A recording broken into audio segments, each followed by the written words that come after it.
Hello everyone, আসসালামু আলাইকুম। চলে আসলাম আরও একটা রেসিপি নিয়ে। আজকের রেসিপিটা খুবই সহজ এবং ঘরে থাকা উপকরণ দিয়েই তৈরি করব। তাহলে আর কথা না বাড়িয়ে চলুন রেসিপিটি দেখে নেই। আশা করছি আপনাদের কাছে অনেক ভালো লাগবে। রেসিপিটি তৈরি করার জন্য আমাদের এখানে লাগবে পাউরুটি। এখন আমি পাউরুটির সাইডগুলো এভাবে কেটে নিচ্ছি।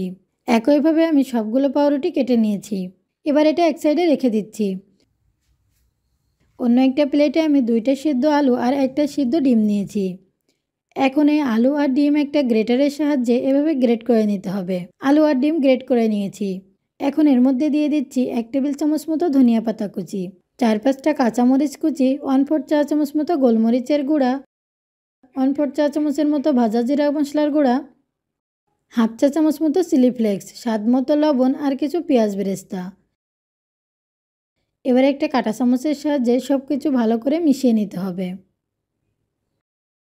আলুর এই মিশ্রণটা রেডি হয়ে গেছে। এখন একটা পাউরুটি নিয়ে তার উপরে টমেটো সস লাগিয়ে নিচ্ছি। আমি এখানে 2টা পাউরুটিতে টমেটো সস লাগিয়ে নিয়েছি।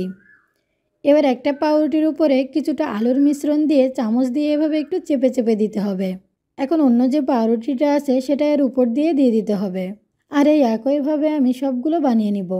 একটা প্লেটে 1/4 কাপ মতো ময়দা নিয়ে মোটামুটি ঘন একটা ব্যাটারের মতো বানিয়ে নিয়েছি। এখন পাউরুটি আর আলু দিয়ে যে নাস্তাটা বানিয়ে রেখেছিলাম সেটা এই ব্যাটারের মধ্যে ভালো করে ডুবিয়ে ব্রেড ক্রাম্ব দিয়ে কোট করে নিচ্ছি। আপনারা এখানে ব্রেড ক্রাম্বের পরিবর্তে বিস্কুটের গুঁড়াও নিতে পারেন।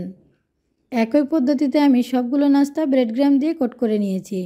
আপনারা কিন্তু এই নাস্তাগুলো এভাবে একটা এয়ারটাইট বক্সে ভরে ডিপ ফ্রিজে রেখে সংরক্ষণ করতে পারেন। তারপর যখন প্রয়োজন হবে বের করে ভেজে নিতে পারবেন। আমি এখন এগুলো আপনাদেরকে ভেজে দেখাচ্ছি। তার জন্য চুলায় একটা প্যানে পর্যাপ্ত পরিমাণে তেল নিয়েছি। এখন আমি একটা একটা করে এই নাস্তাগুলো তেলের মধ্যে দিয়ে দিচ্ছি। এবার মিডিয়াম হিটে উল্টে পাল্টে এগুলো ভেজে নিতে হবে। যখন এমন সুন্দর কালার চলে আসবে তখন এগুলো উঠিয়ে নিতে হবে।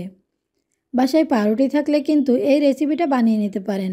ঘরে থাকা মাত্র 3-4টা উপকরণ দিয়েই এটা তৈরি করা যায়। আর এটা তৈরি করতে সময়টাও খুবই কম লাগে। আশা করছি আমার আজকের রেসিপিটি আপনাদের কাছে অনেক ভালো লেগেছে। ভালো লাগলে আমাদের চ্যানেলটি সাবস্ক্রাইব করে আমাদের পাশেই থাকবেন। সবাই ভালো থাকবেন। আল্লাহ হাফেজ।